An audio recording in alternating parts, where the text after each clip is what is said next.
So hello everyone, welcome back to I smart study point. तो देखिए आज की वीडियो में हम ओस्टोबाल्ड विधि देखेंगे। नाइट्रिक अम्ल बनाने की जो ओस्टोबाल्ड विधि थी उसको देखेंगे।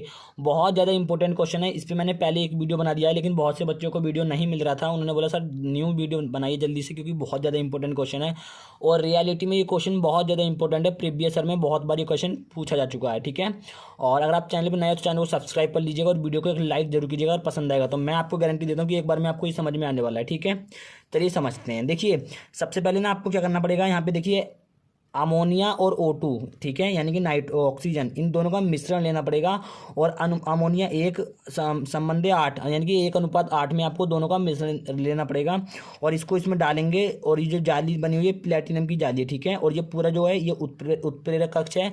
तो पहले इस दोनों के मिश्रण को हम प्लेटिनम की जाली पर डालेंगे। उत्प्रेरक कक्ष से होते हुए ये आपका इसमें ऑक्सीकरण कक्ष में जाएगा। ऑक्सीकरण कक्ष में होने के बाद जो आपकी NO2 बन जाएगी। और NO2 को फिर हम क्या करेंगे, शोषक कक्ष में डालेंगे। और उससे धीरे धीरे क्या बनता रहेगा, नाइट्रिक अम्ल ये द्वारा अपना बनता रहेगा, ठीक है। इसी सब थ्योरेटिकल जो चीज़ यहाँ पे लिखी हुई है वही चीज़ मैं यहाँ पे लिखने वाला हूँ। देखिए लिखा हुआ है बहुत बढ़िया करके। देखिए 1 आयतन अमोनिया और 8 आयतन ऑक्सीजन का मिश्रण प्लेटिनम की जाली के ऊपर। तो देखिए 1 आयतन अमोनिया और 8 आयतन ऑक्सीजन, इन दोनों के मिश्रण को प्लेटिनम की जाली के ऊपर, ये प्लेटिनम की जाली थी, इसके ऊपर 800 डिग्री सेल्सियस ताप पर प्रवाहित किया जाता है। यानी कि 800 डिग्री सेल्सियस ताप पर इसमें डाला जा रहा है। तो 90% जो अमोनिया यानी कि अमोनिया का जो 90% भाग है वो नाइट्रिक ऑक्साइड यानी कि NO में परिवर्तित हो जाता है। मैंने बताया था ना अभी, किसमें परिवर्तित हो जाता है, नाइट्रिक ऑक्साइड में बदल जाती है, ठीक है।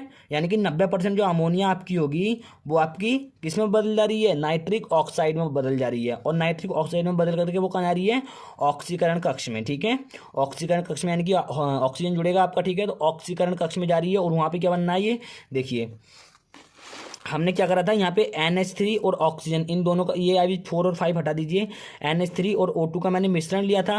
तो इससे जो अपनी नाइट्रिक ऑक्साइड बन रही थी यहाँ पे, ठीक है। और जो शेष बच रहा था वो H2 यानी कि जल में बदल जा रहा था, ठीक है। किस में बदल जा रहा था, जल में बदल जा रहा था। तो देखिए अब इसको मुझे संतुलित करना है। तो देखिए यहाँ पे 4 NH3 है, ठीक है। यहाँ पे NH3 देख लीजिए, 4 NH3 यहाँ पे H2 यहाँ पे कितने, 2 2 12, ठीक है। 12 H है यहाँ पे, ठीक है। और यहाँ पे भी 3 चौक 12, यहाँ पे भी 12 H है। N कितने हैं, 4, ठीक है। यहाँ पे भी 4 N है, ठीक है।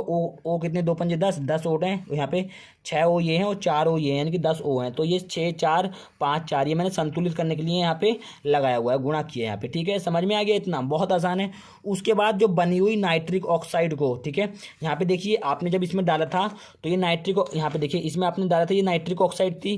तो बनी हुई नाइट्रिक ऑक्साइड को बची हुई ऑक्सीजन के साथ, यहाँ पे कुछ ऑक्सीजन बची होगी, ठीक है, क्योंकि जो बदल रही थी वो अमोनिया, देखिए 90% अमोनिया बदल रही थी नाइट्रिक ऑक्साइड में। समझने की चीज़ें हैं, 90% अमोनिया आपकी बदल रही थी किसमें, नाइट्रिक ऑक्साइड में।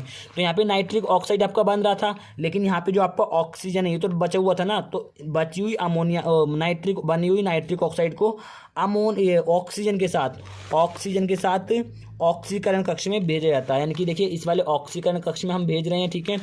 तो जिससे वह नाइट्रोजन पेरोक्साइड में बदल जाता है। अब ये देखिए यहाँ पे जैसे ही आपने इसको इसके साथ इसमें भेजा तो ये किस में बदल गया, नाइट्रिक पेरोक्साइड में ये बदल गया, देखिए नाइट्रोजन पेरोक्साइड यानी कि NO2 में बदल गया, ठीक है। अब यहाँ पे यानी कि NO + O2 क्या है, यहाँ पे देखिए ऑक्सीजन को हमने नाइट्रिक ऑक्साइड को हमने ऑक्सीजन के साथ डाला था, तो वो किस में बदल गया था, NO2 यानी कि नाइट्रोजन पेरोक्साइड में ये बदल गया था। समझ में आ गया। यही चीज़ मैंने यहाँ पे जो चित्र में क्या है, यही चीज़ मैंने यहाँ पे लिखी हुई है। थोड़ा सा और बचा उसको देख लेते हैं, ठीक है।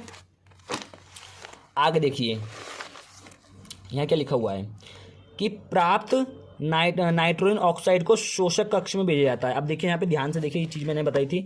यहाँ पे देखिए जो बची हुई आपकी नाइट्रोजन ऑक्साइड थी, इसको कहाँ भेजा जा रहा है, शोषक कक्ष में। देखिए ध्यान से, शोषक कक्ष में, यहाँ से शोषक कक्ष में भेजा जा रहा है ना। तो आगे क्या हो रहा है, भेजा जाता है जिसमें ऊपर से धीरे धीरे पानी गिरता है। अब यहाँ पे देखिए धीरे धीरे वाटर गिरा, जल गिर रहा है ऊपर से धीरे धीरे, ठीक है। तो आगे क्या कर रहा है इसमें, तथा पानी और नाइट्रोजन ऑक्साइड के संयोग से, यानी कि जब दोनों का मिश्रण होता है, दोनों की रिएक्शन होती है, दोनों की जब रिएक्शन होती है तो तनु नाइट्रिक अम्ल बनता है, यानी कि HNO3 का निर्माण होता है। यानी कि NO2 को जल के साथ मिश्रित किया गया। लास्ट में देखिए NO2 जब आपने यहाँ से भेजा तो इसे जल के साथ मिश्रित किया गया, तो आपका बना क्या, ये बना HNO3 यानी कि नाइट अम्ल, ठीक है। और थोड़ा सा नाइट्रस अम्ल भी बनता है, ये HNO2, ठीक है। तो यही आपकी आज की वीडियो थी, इसमें मैंने ये टॉपिक कवर किया है, बहुत इंपॉर्टेंट टॉपिक है, ठीक है। तो आपको अच्छे से ये टॉपिक कर लेना है, ठीक है। कोई दिक्कत आती है मुझे बताइएगा, कमेंट सेक्शन में ओपन है कमेंट सेक्शन। हम मिलते हैं इसी के साथ किसी नेक्स्ट वीडियो में, तब तक के लिए जय हिंद, वंदे मातरम, भारत माता की जय।